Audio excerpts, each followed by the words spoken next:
I am done being a martyr. My home is a sanctuary for the living, not a morgue for her rotting body. I stood in the sterile hallway of the nursing home, my eyes fixed on the vibrant landscape painting my father had just hung on the wall, directly above his dying wife's head. "She can't even see it, Dad. She needs to be home. She needs you." My father didn't even turn around. He just smoothed the corner of the frame with a gloved hand. My home is my sanctuary, and I refuse to let it become a morgue. I have my own mental health to consider, and quite frankly, looking at her in that state, it's a burden I won't carry. My father spent 30 years married to a woman who built his life from the ground up. But the moment she was diagnosed with stage 4 cancer, she stopped being a partner and started being an eyesore. He didn't just put her in a home, he treated her like a piece of furniture he was tired of looking at. While I spend every night 50 minutes away from my life, holding her hand and listening to her shallow breaths, he's 5 minutes away, sipping wine and protecting his sanctuary. He thinks he's won because he has the money and the power. He's forgotten one thing. I have the keys to his sanctuary, and I'm about to burn his peace to the ground. If you were in my shoes, watching your only parent treat a dying woman like trash, would you stay silent to keep the peace, or would you destroy everything to give her justice? If you were in my situation, watching your father abandon his loyal wife on her deathbed for his own selfish reasons, what would you do? Type 1A if you choose to remain silent to preserve the last shred of dignity for your family. Type 2B if you would stand up and demand justice for someone who has no voice. Leave a comment. And if you haven't subscribed yet, click now because what I discovered in his secret drawer will change everything. The silence of a hospital at 3:14 a.m. is not actually silent. It is a rhythmic, mechanical hum, the sound of machines performing the labor of living for those who no longer can. I sat in a hard plastic chair in room 402, watching the green line on the monitor dance in jagged peaks. My stepmother, Sarah, lay beneath a thin white sheet, her frame appearing smaller than I had ever remembered. The stage 4 cancer diagnosis had come like a sudden storm, followed quickly by a stroke and a heart attack that left her trapped in a body that had become her own prison. Across from me, my father sat. He wasn't holding her hand. He wasn't leaning forward in prayer or desperation. Instead, he was adjusting the cuff of his linen shirt, his eyes fixed on his own reflection in the darkened window pane. He looked remarkably well-rested for a man whose wife had just entered hospice care. "The doctor said the decline will be rapid now," I said, my voice flat and steady. I didn't let it tremble. I had learned long ago that in this family, emotion was a currency my father refused to trade in. "We need to discuss the home care arrangements. I've already looked into private duty nurses. With your retirement accounts and the equity in the house, we can bring her home by Monday." My father finally turned away from his reflection. He didn't look at Sarah. He looked at the wall behind her head, as if imagining where one of his landscape paintings might fit. "Home?" he asked, the word drifting out of his mouth like a plume of expensive cigar smoke. "I don't think you're being realistic, Claire. My home is my sanctuary. It is the place where I create, where I breathe. I have spent years cultivating a space of peace and aesthetic order." "She's your wife of 30 years, Dad," I replied. I felt my pulse quicken, but I kept my hands folded neatly in my lap. "The aesthetic order of your living room shouldn't be the priority right now." He stood up then, smoothed his trousers, and walked toward the bed. He stopped 3 feet away. He didn't touch her. He looked at her the way a gallery owner looks at a damaged piece of art, with a mixture of pity and annoyance that it was taking up floor space. "I have my own mental health to consider," he said, his voice dropping into that smooth, practiced tone he used when he was about to do something monstrous. "Seeing her in that state, day in and day out, it would be a burden I simply cannot carry. I would lose my mind. My sanctuary would become a morgue, Claire. I won't allow that." I watched him reach into his leather briefcase and pull out a small, framed sketch he had done of a coastal cliff. He walked to the wall beside the medical monitors and began to look for a hook. "What are you doing?" I asked. "Improving the environment. he murmured, focused on the alignment of the frame. If she's going to be here in this nursing facility, she should at least have something of mine to look at. It brings a sense of me into the room. He wasn't bringing her home. He was decorating her exit. I looked at the monitor. Heart rate, 82 beats per minute. Blood pressure, 100/60. Numbers don't lie. My father, however, had been lying with every "I love you" he had ever whispered to her. As he stepped back to admire his own work, ignoring the dying woman just inches away, a cold, clinical clarity washed over me. My father thought his sanctuary was safe because he held the keys. He didn't realize that I had been the one keeping the books for Sarah's medical trust for the last 5 years. He thought he was protecting his peace. He was actually building his own gallows. 3 days after Sarah was moved into the nursing facility, I drove to my father's house. I needed his signature on the medical power of attorney updates, and I needed to look him in the eye away from the antiseptic smell of the hospice. His house, his sanctuary, sat at the end of a private cul-de-sac, surrounded by meticulously manicured hydrangeas that looked too perfect to be real. As I pulled into the driveway, I noticed his silver sedan was spotless. Not a speck of dust, not a single stray leaf. It was as if the chaos of the last week had never touched this property.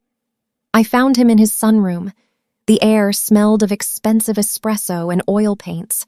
The floor-to-ceiling windows looked out over the valley, and the silence was so thick it felt heavy. There was no humming of oxygen concentrators here, no shuffling of nurses' shoes, just the soft, rhythmic ticking of a mahogany grandfather clock in the corner. "You're late, Claire," he said, without looking up from his sketchbook. He was wearing a cashmere sweater the color of a winter sky. He looked younger than he had in years. "The light is already starting to shift." I set the folder on the glass coffee table. The sound of the cardboard hitting the glass was like a gunshot in the quiet room. "I was at the facility, Dad. Sarah had a rough night.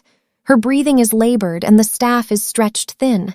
I've brought the contracts for the private duty nursing agency. It's $12,000 a month for 24-hour care. We can have her back in her own bed by tomorrow evening." He finally put down his charcoal pencil. He didn't look at the folder. He picked up his cup, the porcelain clinking delicately against the saucer. $12,000, he repeated, his voice devoid of any warmth. "That's a significant depletion of the liquid assets, wouldn't you say?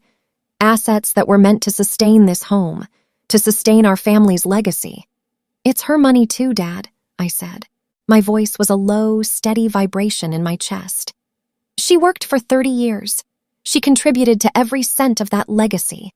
She deserves to die in her own home, surrounded by her things, not in a room where the only thing she has to look at is a sketch you did in 20 minutes. My father stood up and walked toward the window. He folded his arms behind his back, a posture he assumed when he was about to deliver a lecture. "You see a dying woman, Claire. You see a duty. But I see the reality of my daily existence," he said, turning to face me. His eyes were cold, analytical. "This house is a reflection of my inner state. If I bring her back here, if I have to hear the rattling in her chest while I'm trying to paint or smell the sickness in the hallways, I will lose my center. She has become a burden, Claire, a physical, emotional, and financial burden." The word hung in the air between us. Burden. It was a heavy, ugly word, and he had dropped it into the room with the casualness of a man describing a stain on a rug. "She is your wife," I whispered. "She was my partner," he corrected me sharply. "A partner is someone who contributes, someone who reflects back the best version of yourself. Sarah can no longer do that. She is a shell, and I refuse to let that shell crack the foundation of my life. I've put her in the best facility 5 minutes away. I've decorated her room. I visit when my schedule allows. That is more than enough." I reached for the folder, my fingers brushing the cool plastic. I didn't scream. I didn't throw the espresso at his pristine sweater. I simply watched the way his jaw didn't even flicker with guilt. He truly believed he was the victim of her illness, that her dying was an act of personal aggression against his aesthetic order. "I see," I said. I stood up, tucking the folder under my arm. You've made your position very clear. You prioritize the vibe of your sanctuary over the dignity of the woman who built it with you. Don't be melodramatic, Claire, he sighed, picking up his sketchbook again. It's simply a matter of preservation. I'm sure you'll understand when you're my age. Now, if you'll excuse me, I need to finish this study before the sun goes down. As I walked out of the sunroom, the mahogany clock chimed the hour. 4 o'clock. In the nursing home, 50 minutes away, Sarah was likely staring at a beige ceiling, waiting for a hand to hold. I sat in my car for a full minute before starting the engine. My hands were perfectly still on the steering wheel. I looked at the house one last time, the sanctuary built on Sarah's labor and my father's vanity. He thought he had successfully partitioned his life, keeping the burden behind a clinical door while he enjoyed his wine and his art. He didn't know that as I sat there, I was already pulling up the digital access to the Joint Medical Trust on my phone. He didn't know that I had noticed the missing $20,000 from the previous month's statement, money that hadn't gone to the nursing home. The battle for Sarah's dignity had started, and my father had no idea that I was no longer playing by his rules of aesthetic order. The nursing home was called Evergreen Manor. The name was a lie. There was nothing green about it, save for the mold-colored linoleum in the hallways and the dying ivy in a plastic pot by the reception desk. It sat 5 minutes away from my father's sanctuary, tucked behind a discount tire shop and a shuttered grocery store. For a man who obsessed over the aesthetic order of his life, his choice of a facility for Sarah was a masterclass in calculated neglect. I walked into Sarah's room, room 212, at 7:00 p.m. The fluorescent light overhead was flickering at a frequency that made my teeth ache. It was a semi-private room, divided by a thin, hospital blue curtain that smelled of stale bleach and unwashed laundry. On the other side of the curtain, an elderly woman was coughing, a wet, rattling sound that went unanswered by the overworked night staff. Sarah was awake, but her eyes were fixed on the far wall. I followed her gaze. There it was. The small, framed sketch my father had hung. It was a charcoal drawing of a jagged cliffside. In the context of his sunroom, it might have looked artistic. Here, against the peeling beige wallpaper, it looked like a tombstone. "I'm here, Sarah," I whispered, pulling the heavy metal chair closer to her bed. The legs screeched against the floor, a high-pitched, piercing sound that felt like a needle to the brain. She didn't turn her head. She couldn't. The stroke had stolen the left side of her world, and the cancer was busy consuming the rest. I took her hand. It was cold, the skin as thin and translucent as parchment paper. I began to rub it, trying to bring some warmth back into her fingers. "He said he visited today," I lied. I hated myself for the lie, but the truth was a weight I wasn't ready to drop on her yet. "He said the light in the room was improving." Her fingers didn't twitch. She knew. Sarah had lived with a narcissist for 3 decades. She knew the difference between a husband's presence and a performer's shadow. My father didn't visit to see her. He visited to ensure his installation, the artwork, the placement of the flowers he didn't pay for, was still in place. To him, this room wasn't a place of transition or grief. It was a storage unit for a broken piece of his collection. I looked around the room, performing a mental audit. The bed linens were rough, pilled from too many industrial wash cycles. There was a thin layer of dust on the windowsill. The water in the plastic pitcher was lukewarm. My father was retired with a multi-million-dollar portfolio, yet his wife was lying in a room that cost the bare minimum the insurance would cover. He had told me this was the best facility. He had told me he had researched every option. But as I sat there, I pulled out my laptop. I didn't need a detective. I just needed access to the joint account he shared with Sarah, the one he thought I only used for filing taxes. I scrolled through the recent transactions. Payment to Evergreen Manor, $40,200. Payment to Elite Art Restoration Services, $18,500. The numbers sat on the screen, bright and damning. He was spending 4 times more on fixing a scratched oil painting than he was on the monthly care of the woman dying 5 minutes from his front door. The silence in the room was broken only by the rhythmic puffing of Sarah's oxygen concentrator and the hacking cough from behind the curtain. I looked at the painting on the wall again, the jagged cliff, the emptiness. It was a perfect self-portrait of my father's soul. I reached out and adjusted Sarah's pillow, making sure she couldn't see the sketch anymore. I wanted her to see me. I wanted her to see the one person in her life who wasn't treating her like a line item on a spreadsheet. "I'm going to fix this, Sarah," I said, my voice barely a breath. "I'm going to bring the noise back into his sanctuary. I'm going to make sure he hears every single breath you take." I didn't cry. Crying was for the weak, for the victims. I was something else now. I was a forensic accountant with a grudge, and I had just found the first crack in his aesthetic foundation. My father loved his silence, but by the time I was done, the silence of his luxury home would be the most terrifying thing he had ever heard.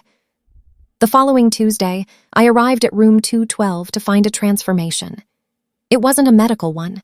Sarah's condition remained a steady, heartbreaking decline, but the room itself had become a gallery of my father's vanity. 2 more frames had been added to the beige walls.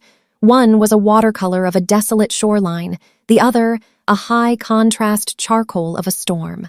They were placed with geometric precision, creating a triptych around Sarah's bed. My father had even brought a small, battery-operated LED spotlight and clipped it to the bed rail, aiming it perfectly at his shoreline piece.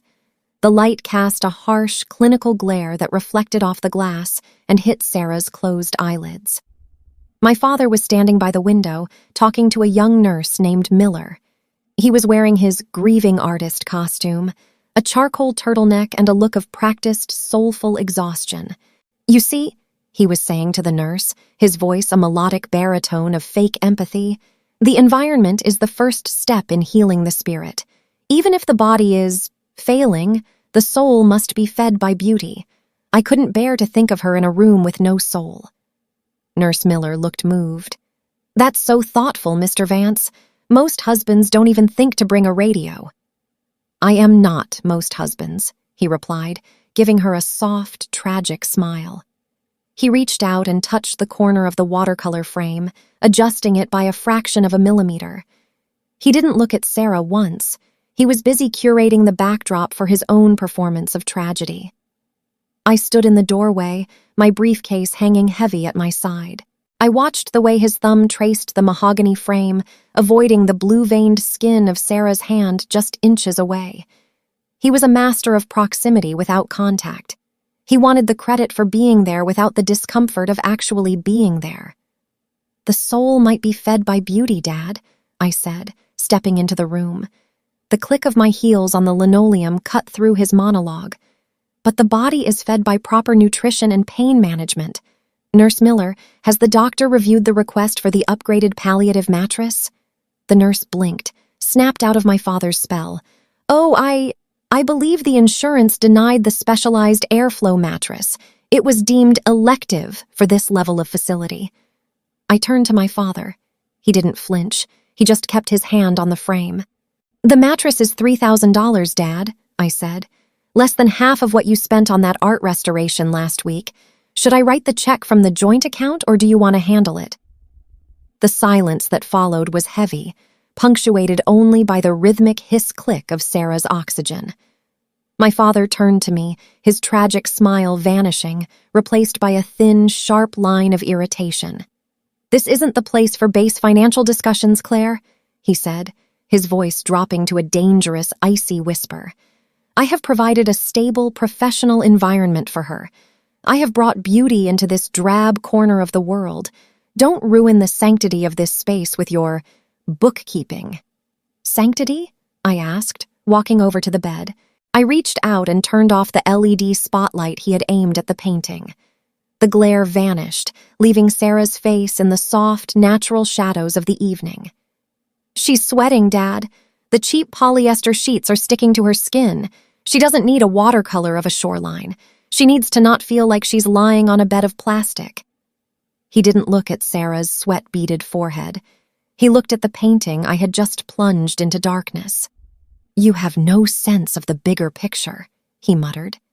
He turned back to Nurse Miller, his voice instantly regaining its soulful warmth. My daughter struggles with the emotional weight of this. She focuses on the mundane as a coping mechanism.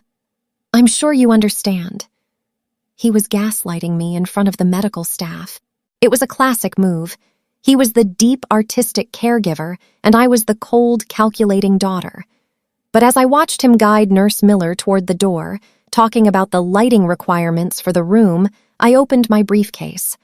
I didn't pull out a mattress brochure. I pulled out a printout of the Elite Art Restoration invoice I had intercepted. Beneath the $18,000 total, there was a tiny, handwritten note from the restorer. Beautiful work, Arthur. This will be the centerpiece of your new private gallery. Private gallery. My father wasn't just neglecting Sarah. He was using her medical trust as a venture capital fund for his own legacy. He wasn't protecting his sanctuary. He was renovating it with the blood and comfort of the woman he had promised to love in sickness and in health. I looked at Sarah. Her eyes fluttered, just for a second. I leaned down and whispered into her ear, my voice as cold and sharp as a scalpel. He thinks this is his gallery, Sarah, but I'm about to turn it into his courtroom. The drive from my office to the nursing home is exactly 50 minutes. I know every pothole, every flickering streetlight, and every billboard along the interstate. While my father spent his evenings in his sunroom, swirling a glass of vintage Bordeaux and listening to Chopin, I was caffeinating myself for the graveyard shift of grief. I arrived at Evergreen Manor at 9:45 p.m. The parking lot was a graveyard of rusted sedans and empty spaces. The night air was damp, clinging to my clothes like a cold sweat. Inside, the sanctuary of the day had vanished. The hallways were dimly lit by buzzing amber lights, and the cheerful facade of the daytime staff had been replaced by the weary, skeleton crew of the night. I walked into room 212. Sarah was awake, her eyes fixed on the shadows dancing on the ceiling. My father's spotlight was still on, illuminating his shoreline painting with a ghostly, unnatural glare. It was the only thing in the room that looked high-end. I didn't take off my coat. I went straight to the small bedside cabinet. I checked the water pitcher, empty. I checked the basin, dry. I pulled a pack of specialized mouth swabs from my bag, the ones I had bought with my own money because the facility's brand was too abrasive for her thinning gums. "I'm here, Sarah," I whispered. My voice felt like a stranger in the room, too crisp, too functional. I began the ritual. I dipped the swab in cool water and gently moistened her lips. I moved the heavy, industrial-grade blanket and replaced it with a soft, weighted silk throw I had brought from home. I didn't ask the nurses to do it. I didn't want to hear their excuses about facility protocols or liability. At 11:30 p.m., the night nurse, a woman with tired eyes and a heavy gait, entered to check the vitals. She didn't say much. She just recorded the numbers on her tablet. "Has Mr. Vance called tonight?" I asked, my eyes never leaving Sarah's hand. The nurse paused, her finger hovering over the screen. She didn't need to check the logs. "No, dear. He hasn't called since the afternoon shift. He said he was recharging, mentioned something about an art gala he had to prepare for." Recharging. The word felt like a physical weight in my stomach. My father was recharging in his $5 million sanctuary while his wife's lungs were struggling to extract oxygen from the air. I waited for the nurse to leave, then I pulled out my laptop and opened the digital ledger for the medical trust again. I needed to see the numbers. Numbers don't have egos. Numbers don't give sanctuary speeches. I looked at the miscellaneous care column. Father's contribution to Sarah's comfort, $0. Father's contribution to sanctuary upkeep, $14,200. He had spent $14,000 on new climate control systems for his art studio this month alone. Meanwhile, Sarah was lying on a mattress that was essentially a plastic bag filled with air, in a room that smelled like industrial floor cleaner. I looked at Sarah. She was asleep now, her breathing shallow and rhythmic. I took her hand, the one that had held mine when I had my first heartbreak, the one that had signed the checks for my college tuition when my father forgot. I leaned in close. "He thinks he's invisible, Sarah," I murmured. "He thinks because he's the one with the vision, no one sees the theft. But I see it. Every cent." The 50-minute drive home would be lonely, but I didn't mind. The darkness of the highway was where I did my best thinking. As I packed my bag to leave, I took one last look at my father's painting on the wall, the jagged cliff, the cold sea. I realized then that my father wasn't an artist at all. He was a scavenger. He fed on Sarah's life to build his beauty, and now that she was empty, he was simply waiting for the carcass to be cleared so he could enjoy the view. I walked out of the room and into the quiet hallway. I wasn't tired anymore. I was electrified by a very specific, very clinical kind of rage. Tomorrow was Wednesday. Tomorrow I would stop being the daughter and I would start being the auditor. The clock on the nursing home wall read 2:14 a.m. Sarah was drifting in a morphine-induced haze, her breathing a rhythmic, metallic scrape. While she slept, I sat at her small bedside table, finally opening the worn leather portfolio she had pressed into my hands weeks ago, back when she could still grasp things. "Keep it safe, Claire," she had whispered then. "He doesn't know I have the passwords." At the time, I thought she was being paranoid. Now, after seeing the art restoration invoices, I knew she was being a survivor. I opened my laptop and logged into the private trust account listed on a crumpled piece of stationery. My father thought he was the only one with the keys to the kingdom. He forgot that Sarah was an actuary for 20 years before she married him. She knew how to hide a trail, and she knew how to find one. The screen glowed, casting a harsh blue light over my face. I didn't gasp. I didn't cry. I simply opened an Excel spreadsheet. The numbers told a story far more vivid than any of my father's paintings. Over the last 18 months, exactly $214,582 had been moved from Sarah's Life and Care Trust into an LLC titled the Sanctuary Creative Group. I did a quick public records search. The registered agent for the LLC, Arthur Vance, my father, he wasn't just refusing to pay for her home care. He was actively stealing the funds meant for her survival to finance his art studio and his private gallery. Every time he told me the insurance denied a claim, he was actually signing a transfer to himself. Every time he complained about the burden of her illness, he was cashing a check. He had turned his wife's terminal diagnosis into a personal windfall. I looked at the latest transaction. $5,000 moved yesterday, the same day he told me he couldn't afford the specialized mattress. The memo on the transfer read, "Mahogany frames, autumn collection." I felt a cold, crystalline stillness settle over me. My heart rate didn't even skip a beat. I took a screenshot of the ledger. I downloaded the PDF statements. I BCC'd everything to my personal encrypted email.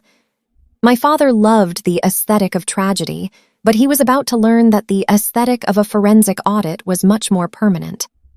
I looked at Sarah, her face pale in the flickering light of the medical monitors. She had spent 30 years building a sanctuary for a man who was now stripping her bare while she couldn't fight back. He thought he was the master of this house. He didn't realize I was about to change the locks. If you were in my situation, discovering your biological father was draining your dying stepmother's medical funds to buy picture frames and renovate her art studio, what would you do? Type 1A if you would choose to keep quiet until she's taken care of, or 2B if you would immediately confront him and expose his true colors right there in the hospital room. Leave a comment below. And if you haven't subscribed yet, click now, because what I'm about to do at the family meeting tomorrow morning will completely shatter his sanctuary. I didn't arrive at the nursing home alone on Wednesday morning. Beside me was Elias Thorne, a forensic accountant with 30 years of experience and a face like carved granite. He didn't carry flowers or a get-well card. He carried a leather-bound folder containing the 2/14/582 destruction of my father's sanctuary. We found my father exactly where I expected, standing in front of his shoreline painting, adjusting the angle of the LED spotlight. He was humming a soft, operatic tune, looking remarkably pleased with himself. Sarah was still asleep, her breath a faint rhythmic whistle in the quiet room. "Claire," he said, not turning around. "You're early. I was just thinking the lighting in here is finally reaching an acceptable level of dignity." "The lighting is fine, Arthur," Elias said, his voice cutting through the room like a cold blade. "It's the ledger that's looking a bit dark." My father froze. His hand stayed on the picture frame for a second too long before he turned. He looked at Elias, then at me. His eyes narrowed, the grieving artist mask slipping for a fraction of a second to reveal the predator underneath. "Who is this?" my father asked, his voice dropping into a defensive growl.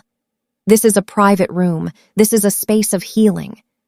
"This is a crime scene," I said. I didn't raise my voice. I didn't need to. I sat down in the plastic chair and opened my laptop. The fan whirred, a low, steady sound in the dead silence. "Elias has finished the audit of the Life and Care Trust. We've found some interesting investments, Dad, specifically in an LLC called the Sanctuary Creative Group." The color didn't leave my father's face immediately. He was too practiced for that. Instead, he let out a short, condescending laugh. "I don't know what you think you've found, Claire. I manage the family assets. I make the decisions that preserve our lifestyle." "You made 42 unauthorized transfers," Elias stated, opening the folder. The largest was $65,000 on the 14th of last month. It was categorized as specialized medical equipment. Curiously, that same day, an original oil painting by a Russian master was purchased by your LLC and delivered to your private studio. I watched my father's throat, a small, involuntary swallow, the only sign of his panic. "I am the executor," my father stammered, his voice losing its melodic baritone. "I have the right to—" "You have the right to provide for your wife's care," I interrupted. I turned the laptop screen toward him. It wasn't a picture of Sarah. It was a digital map of his theft. "Instead, you've spent $214,582 of her survival fund on mahogany frames, climate control for your studio, and art restoration. All while she lies on a mattress that is giving her pressure sores because you claimed the insurance denied the upgrade." The silence in the room was absolute. Even the woman behind the blue curtain had stopped coughing. I could hear the rhythmic click-click of the wall clock. My father looked from the screen to Elias, then finally to Sarah. For the first time, he didn't see an eyesore or a burden. He saw the evidence of his own undoing. "What do you want?" he hissed, leaning over the bed. "I don't want anything," I said, leaning back and crossing my legs. "But Sarah wants to go home, and since you've spent her money on making your house a sanctuary, it's only fair that she gets to enjoy it. With 24/7 private nursing, paid for entirely by the liquidation of your new autumn collection. You can't prove—" "Elias has the IP addresses for every transfer, Dad. They all trace back to the iMac in your sunroom," I said. "You have two choices. You sign the voluntary transfer of executorship to me right now, and you move into a hotel while Sarah takes over the house for her final days. Or I call the district attorney and we see how much aesthetic order there is in a state penitentiary." My father's hand dropped from the painting. The winner's smirk I had practiced in the mirror that morning was now mirrored on my face. I wasn't the daughter anymore. I was the one holding the keys. My father's face went through the 3 stages of a narcissist's collapse in 60 seconds. Denial, rage, and finally, a pathetic, calculated sorrow. He tried to Darvo me, deny, attack, and reverse victim and offender. "You're doing this to hurt me, Claire," he whimpered, his voice trembling with a practiced, tragic vibrato. "I did it for us. I was preserving our world, our legacy for when she recovered. I was keeping her spirit alive through my art." "She is in hospice, Arthur," I said. I didn't use Dad. That title had been stripped away the moment I saw the $18,000 invoice for art restoration. "There is no recovery. There is only dignity, and you've been selling hers to buy mahogany frames." Elias placed a single fountain pen on the bedside table. It was a heavy, silver instrument, ironic, considering my father's obsession with expensive trinkets. The room felt smaller now, the air thick with the smell of his expensive cologne clashing with the sterile chemical reality of Sarah's room. "If I sign this," he hissed, looking at the document that would remove him as executor and legally bar him from his sanctuary while Sarah was in residence, "you'll destroy my reputation. I am a respected man in this community. I have a gallery opening in 3 weeks." "Your reputation is a curated lie," I replied, my voice as flat as a dial tone. "Sign. Or the bank logs go to the police and the story goes to the gallery board. I wonder how they'll feel about their distinguished donor embezzling from a dying woman's medical trust to fund his autumn collection." The silence in the room was absolute. My father looked at Sarah, then at the pen, then back at the folder. For a second, I saw the predator behind his eyes looking for an exit, a lie, a loophole. But Elias Thorne didn't leave loopholes. His hand shook as he finally reached for the pen. The scratching of the nib against the paper was the only sound, a dry, rhythmic tearing. It was the sound of his sanctuary collapsing. He pushed the paper toward Elias, his eyes burning with a hatred so pure it was almost beautiful. "I hope you're happy," he spat, his voice no longer melodic. "You've turned her final days into a cold, heartless transaction." "No," I said, standing up and tucking the signed document into my briefcase. I didn't look back at him. "I've just finalized the bill for 30 years of your selfishness, and the interest is due immediately. You have 4 hours to pack a suitcase and leave the house. My security team will be there at noon." I leaned over Sarah and kissed her forehead. Her skin was cool, but for the first time in weeks, the room didn't feel like a cage. At exactly 12:15 p.m., the private medical transport ambulance pulled into my father's driveway.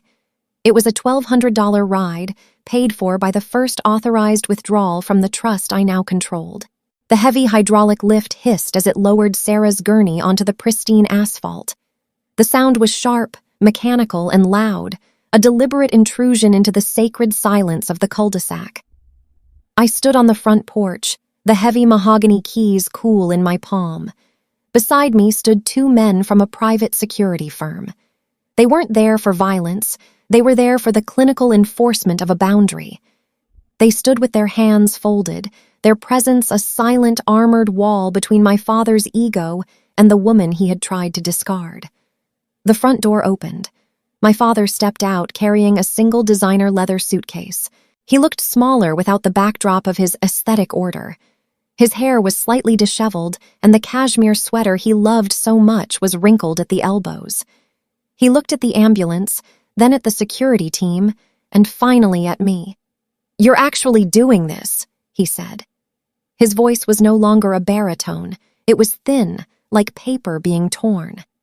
"You're bringing a medical ward into my sanctuary. You're destroying 30 years of my work in a single afternoon."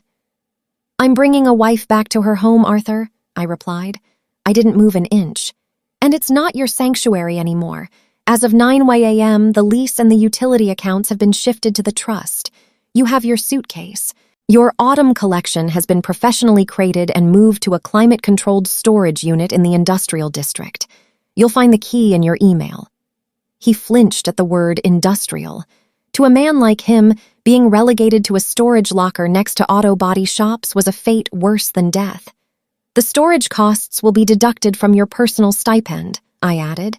"I suggest you find a hotel that fits your remaining budget. I hear the airport Marriott has very reliable Wi-Fi."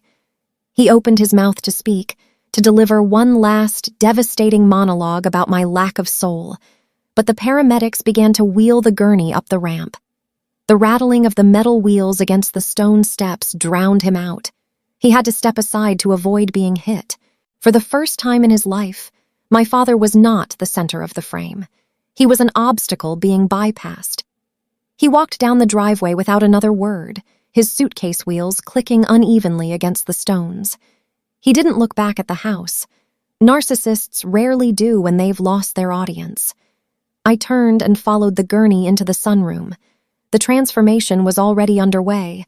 The silver-haired expert, the head nurse I had hired, was already coordinating the setup. The 3400 specialized airflow mattress was being unrolled. The oxygen concentrator was being plugged into the outlet where his expensive Italian lamp used to sit. I walked over to the wall where his favorite landscape painting had hung. The hook was still there, a small, ugly hole in the mahogany. I didn't cover it. I didn't fix it. I let the scar remain. We moved Sarah into the center of the room. The large windows offered a view of the valley, the light soft and natural, not the harsh glare of a battery-operated LED. I leaned down and adjusted the silk throw over her legs. "We're home, Sarah," I whispered. The house was no longer silent. It was filled with the rhythmic hiss-thump of the medical equipment and the quiet, professional murmurs of the nursing staff. It wasn't a gallery anymore. It wasn't a sanctuary for a man's vanity. It was a place for a human being to take her final breaths with the dignity she had paid for with 30 years of her life. I sat in the designer chair my father had forbidden anyone to touch. I opened my laptop and processed the final payment for the security detail. 850 zars. Transaction complete. The air in the house smelled of lavender and clean linen now, the scent of the sanctuary finally purged of my father's cold, expensive cologne. I looked at Sarah. For the first time since the stroke, her hand moved. Just a fraction. Her fingers brushed against the silk of the blanket. I didn't feel a surge of joy. I felt a profound, clinical sense of justice. The books were balanced. The burden had been returned to the place she owned, and the parasite had been removed. Sarah passed away 4 days later. It was 4:42 a.m., that quiet, gray hour between night and morning when the world seems to hold its breath. There was no dramatic climax, no final words. Just a soft, final exhale as she lay in her own bed, surrounded by the natural light of the valley she loved.